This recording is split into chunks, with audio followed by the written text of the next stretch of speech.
With me now is a panel with great insight into all these issues. Joining us is General Peter Chiarelli, the former Vice Chief of Staff of the Army, who spent 7 years here on this Army post.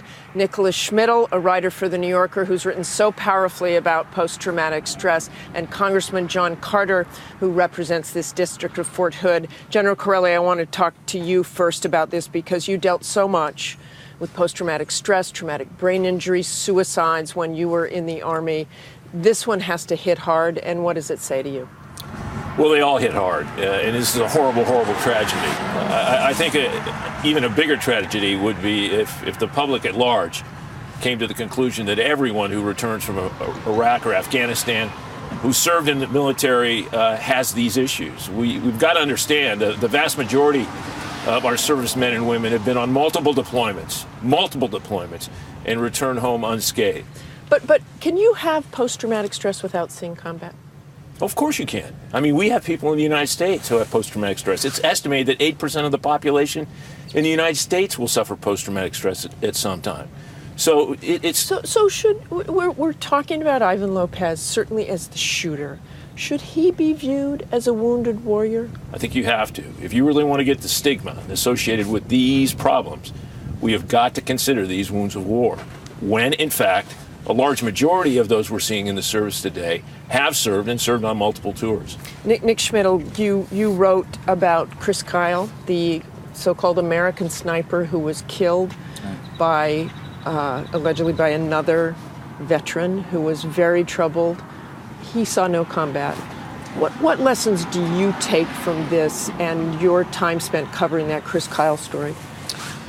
A couple of things. I mean, I think that it's impossible to know, as General Chiarelli was mentioning, exactly what everyone is going through. You can't get into someone else's mind. You can't understand what factors tripped them to commit whatever acts. The second thing, though, is that, you know, these wars are coming to an end, and yet the effects of these wars on the men and women who served perhaps will be seen for decades to come. And I think that that's something that the American public thinks that, okay, there were no casualties in Iraq and Afghanistan during the month of March.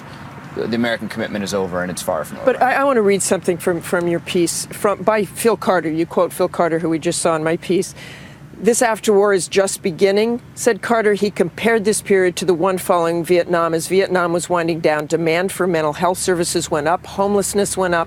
That's when people transition. That's when symptoms occur or latent issues manifest, he said.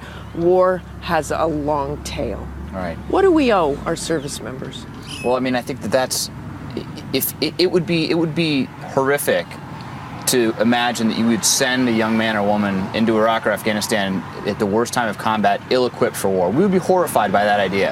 And yet there is a compact, I think, between those who fought and this country. And so we should be equally as horrified that they're ill-equipped to come home and transition home as we were that they were ill-equipped to fight. Congressman Carter, you've seen this happen twice now at Yes. Fort Hood.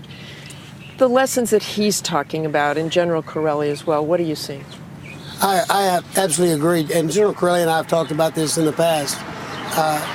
The issue of the mental health of our service members is critical, and we've got two issues that come up in everything: is why and what can we do.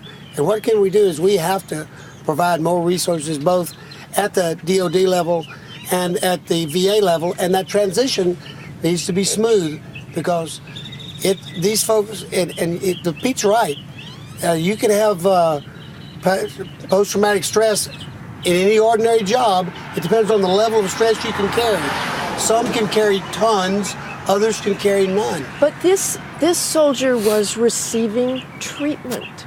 Well, that's an excellent point. And the point I would like to make is the fact that we have lots of soldiers receiving treatment, and just because we get them into treatment doesn't mean that we're going to be able to take care of the problem they have, because we just don't know enough.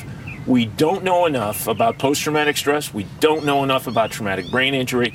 We need to mount a national effort to get at this problem and ensure that we do our research a lot smarter than we've done it in the past. And a lot of it's self-reporting. If he didn't report any violent outbursts before, then his mental health workers wouldn't know. Correct, Congressman? That's correct. But we've had that. We started working on that issue way back in '04 as to convincing soldiers to report their injuries, including their bad dreams, sleeplessness, or fits of terror, or whatever.